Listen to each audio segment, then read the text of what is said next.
பாருங்கள், கொஞ்சம் போல் வந்துட்டு சோடாப்பு எடுத்துக்கோங்க. இப்போ வந்துட்டு கொஞ்சம் போல் ஒரு மூடி அளவு வந்து வினிகர் சேர்த்துடலாம்.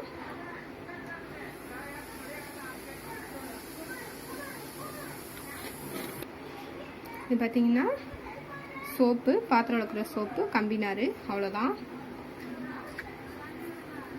இதெல்லாம் கொஞ்சம் கொஞ்சமாக சோப்பையும் இதையும் போட்டு இது மாதிரி நல்லா இது பண்ணுங்கள், நல்லா போயிடும்.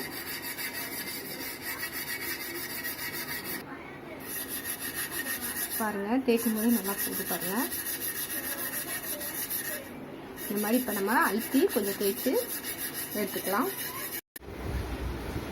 பாருங்கள், இவ்வளோ நல்லா போயிடுச்சுன்னு. இதே ரொம்ப கருப்பாக இருந்ததுன்னா நீங்கள் நல்லா ஒரு சூடாக வந்து தோசைக்கல்லை நல்லா சூடாக்கிட்டு நீங்கள் அது மேலே கொஞ்சம் லெமனை வச்சு ப்ரெஸ் பண்ணிட்டு இது பண்ணிங்கன்னா ரொம்ப கருப்பாக இருந்துச்சுன்னா வந்து போயிடும். இது வந்து கொஞ்சமாக தான் இருந்தது, அதனால் நான் சும்மா அதே தேய்ச்சேன், நல்லாவே போயிடுச்சு. அவ்வளோதான்.